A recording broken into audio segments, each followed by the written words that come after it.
Today is Labor Day. School's out, but we'll still have practice in the afternoon. And Saturday morning, me and Dad went dove hunting. And we've done it every year since I can remember. Even after the late Friday nights, it always falls right around the first game of the season. But we still drive the 2.5 hours to Forest City, as that's where the doves are. And I've never loved the whole thing, and this time I didn't even want to go. I was sore, still am, but Saturday at 4 in the morning, I was really damn sore. My whole body ached like someone had taken a dowel rod and just beat the hell out of me. And I was sore about losing too. And I knew we'd have to talk about it. What could you have done better last night? And that's always how it started. An open-ended question, just like at school, how they try to reel you in. Dad was waiting for me to respond, and it was a test. He wanted to see if losing had hurt me bad enough. I guess I could have done better. Dad squeezed the truck's steering wheel. It made a rubbery sound. His knuckles went white. This answer was not what he was looking for. Tears would have been better. We went to Branson less than a month ago. We just went Saturday and came back Sunday so we wouldn't have to miss any football practice. And Dad made me take a ball. We threw in the hotel parking lot first thing every morning. Dad ran the routes and tried to catch the passes. He wears biking gloves now because I hurt his hands so much. And there was one ball I threw a little behind him. He couldn't react fast enough, and it hit him square in the love handle. And he had a black bruise by lunch. You missed a lot of passes low and to the left. You know why you were off? Said Dad. And I thought about it. I knew the answer, but it was too damn early. Pitchers don't always throw strikes, I said. That's why they give them 4 balls. And his hand did that thing again on the steering wheel, and the engine whined higher, and I could see a knot in his jaw bulging. I felt bad for saying it. It's 'cause I was slashing, Dad. I didn't get my elbow up high enough, so I slashed across my body and missed low and to the left. He released his death grip on the steering wheel and put his palms in the air. Then why'd you miss the next 3 passes low and to the left? Why didn't you auto-correct? He paused and put his hand back on the steering wheel. You have to coach yourself, son. And my father could say son in a way that made me feel like a disappointment. It was the worst thing he said. I never heard him cuss, but when he said son, I knew it had been bad. We lost our first game, and mostly it was because I couldn't complete a pass on the last drive. It hurt Dad pretty bad, hurt Mom too. When I came into the kitchen Sunday morning, Mom was cussing the newspaper saying, it wasn't like that. Damn it, it wasn't like that. But it was. Football's a big deal in Tula, Arkansas, and don't help that Dad work at the high school. Sure don't help that he's the janitor. And I know that gets him sometimes, but when Fridays in the fall come along, he wears that Tula's Tornadoes football cap with pride because his son's the quarterback. And Dad's wanted this a long time. It was just me, no brothers, no sisters. Said all they could afford was 1 kid, but I know they should have had more. When I got all conference last year, just as a sophomore, Dad told me this story about me being a baby. I'd be walking to class and I'd hear him telling this story in the hall with his hands crossed over the top of the mop. He just kept telling people how he could tell I was going to be something great. And how he tied this little ball over my crib so I could work on my hand-eye coordination. One time he told me the only reason I got an edge over them other boys, the only reason I was the starting quarterback, was because of that ball hanging over my crib. And we rode in the dark silence for a while, and the sun was still a long way from warming us. It was cool for September in Arkansas, almost cold. And Dad had the heat on in the truck, and I wanted to sleep. My eyes got heavy. The ache in my bones dull and hard, but I knew there would be more questions. He needed answers. Coach Stanley make any adjustments at halftime? And if we got to talking about Coach Stanley, things could go from bad to worse quick. Yes, sir. We started taking advantage of that boundary and that little white linebacker they had playing over there, and that's how we scored the first touchdown in the second half. Lamonte just went right by that kid. Dad grunted. He pulled the Tula Tornadoes cap up and rested it on the back of his head. Just felt like y'all could have took more deep shots. We're going to have to do that this year. I mean, Lamonte is the fastest kid in the state. And I could have told him we passed for 3 touchdowns and over 300 yards. I could have reminded him of that and the fact that Lamonte scored twice on long pass plays and that he wasn't actually the fastest kid in the state. But I didn't. It wouldn't have done any good. All anyone was going to remember was the end. And the end was all my fault. And I mean the defense. We're playing everybody so far back, it's like we're just going to give them 10 yards and then tackle them. I know we're all slow and white, but hell, grow some balls, Coach Stanley. I kept my mouth shut. It's hard living between a football coach and a dad. I see how hard them coaches work. I know they know their stuff, and Dad's seen everything in retrospect, everything after it's happened. And anyone can pick a winning horse after the race is run. I just don't know about that Coach Stanley. He just don't seem to work too hard. He sure don't work at it like we do, son. And I cringed. The engine whined higher like Dad was wearing it out too. Mom told me a story one time about Dad playing ball in high school, how he had worked really hard. She said he worked like that guy in that movie, Rudy, and how he played offensive line, but he was just too small, and how even on senior night, even for his last game, his coach didn't let him play. Said he worked all that time and never played a single down on a Friday night. And I don't know about that, how a man could do that to a boy. We rode on and the light oozed out over the horizon, but the sun was still down. With the little light, I watched the rows in the rice field, watched as they flew past, blurred together, and looked like a stick man running, row after row. And when I looked up, we were taking the exit to Forest City. We drove up to Uncle Juke's farm, and we weren't the first truck there, and I could tell it bothered Dad. Uncle Juke was already sitting in the bed of his truck, propped up in a folding chair, his shotgun laid out across his lap. It was a fancy one, a double barrel over and under, a brand I couldn't even pronounce. It made me not want to pull out my plastic Walmart pump action. Well, looky there, if it ain't the quarterback, said Uncle Juke.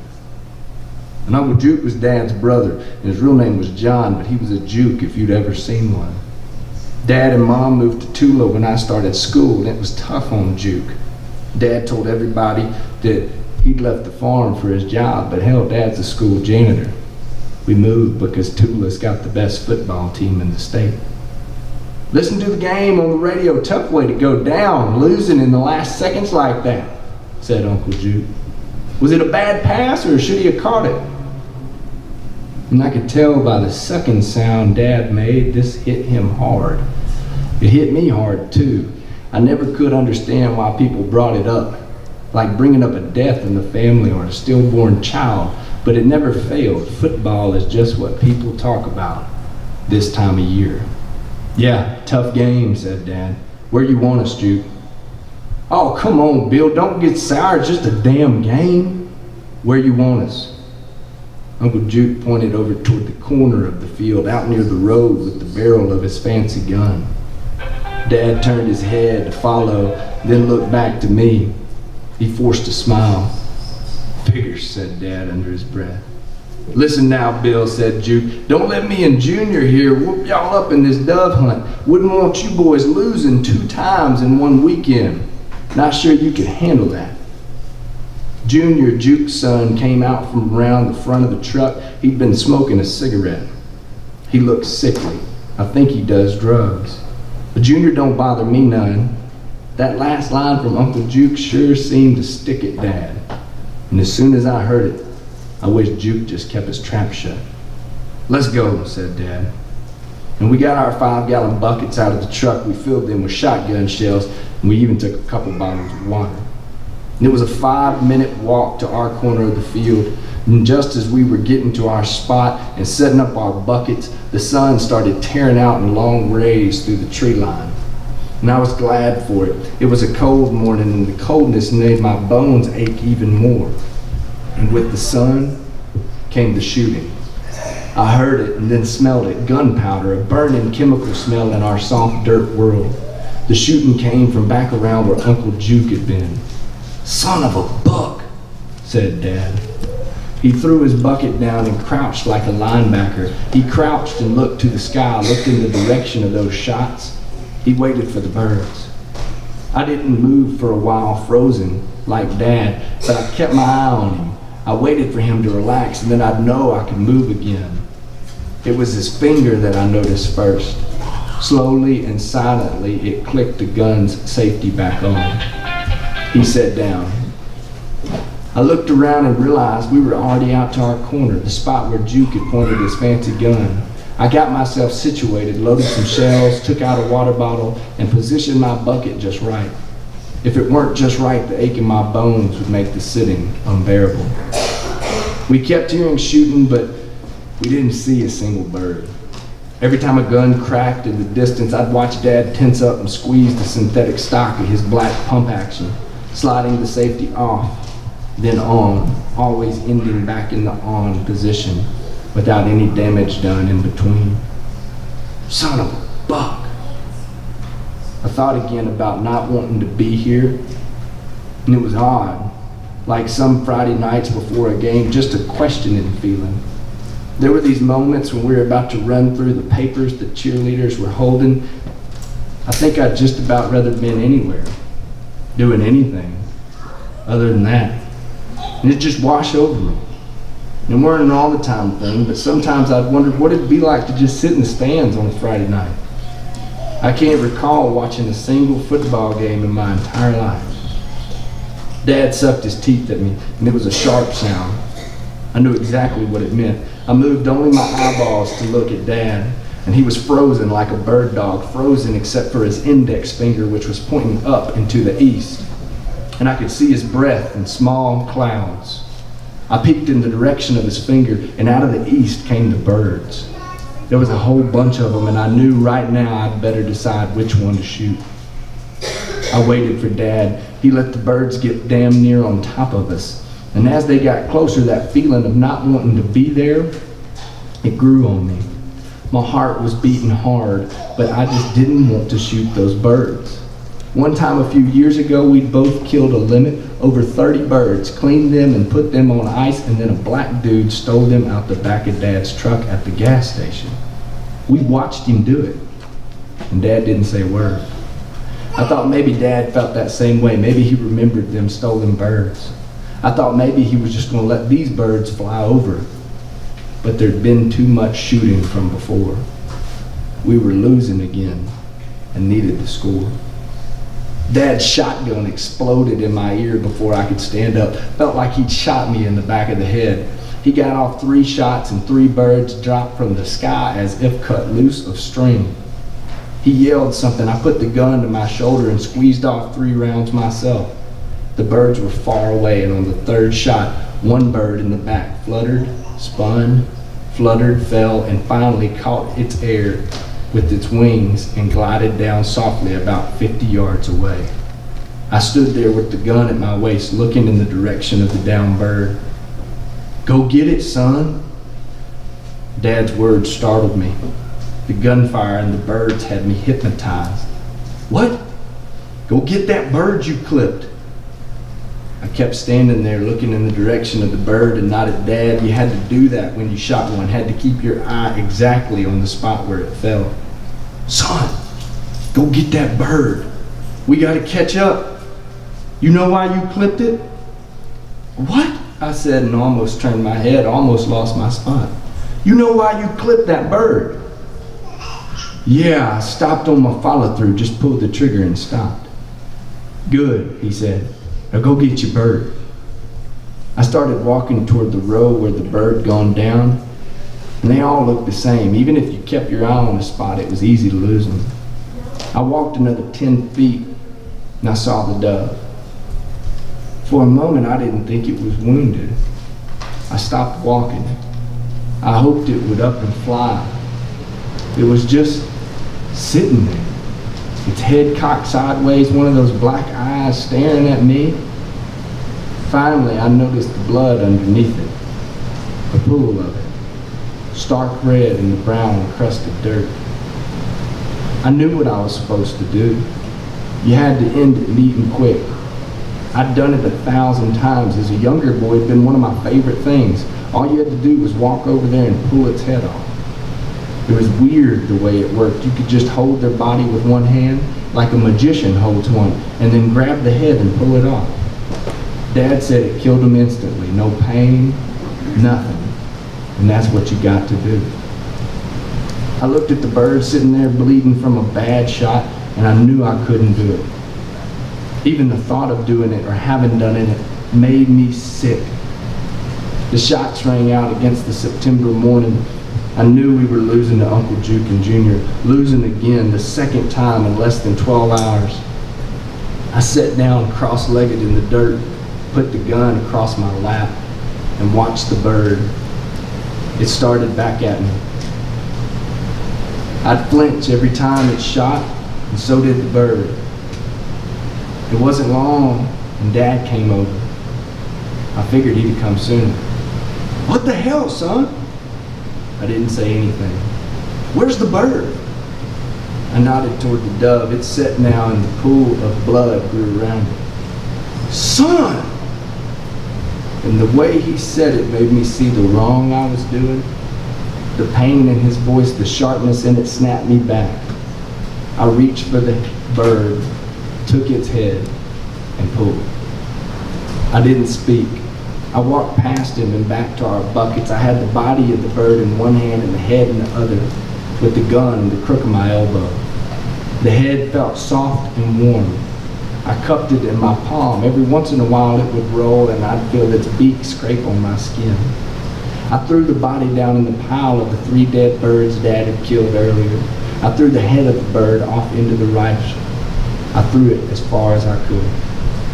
I stood by the buckets. I put the butt of my gun down in the dirt and held the barrel with my bare hands. 2 things I knew better than to do. I waited for Dad to correct me. I heard the shots still firing in the distance. Dad came back and sat down on his bucket. He didn't say a word. His head hung between his shoulders, elbows on his thighs, hands limp at his knees. He sat like that for a while, then lifted his head and looked at me square. I imagined the look he'd had years ago on the sideline of his senior night football game, waiting for that coach to call his name, waiting for something that never came. We sat like that for a while, but there were no birds out far in the corner of our fields. We knew that now. The sun came up fully over the horizon, and it felt good. Dad spoke. "You don't get this much." "What?" "You don't get a morning like this much where it's cold but got a warm sun. When I was a boy, these sorts of mornings were good for naps." I laughed at the thought of my father taking a nap. Even as a boy, it was unbelievable. "Yeah, nap," he said and nodded. He took his shotgun from his lap and laid it in the dirt beside him. It caught me off guard because he knew better. He knew the dirt wasn't good for the bluing, but he did it anyway. He kicked some of the soft dirt down from a row and made a little mound for his head. He laid down there in the row and pulled his hat over his eyes. He lifted his hand and motioned me toward him with heavy, waving fingers. I laid down beside him, and the dirt was still cool, but the sun warm, a perfect mix, like driving around when it's cold outside with the heat on and the windows down. I stared at the clouds, the shapes there, but cut my eyes back toward the tree line, back toward the gunfire, and then I saw it. A single dove flew overhead from the east. It flew in a fast straight line. and I knew it had made it. My eyes got heavy, the ache in my bones dull but peaceful. I slept hard and good. When I awoke, he was standing over me with his hand outstretched. "Wake up, son. We got practice on Monday."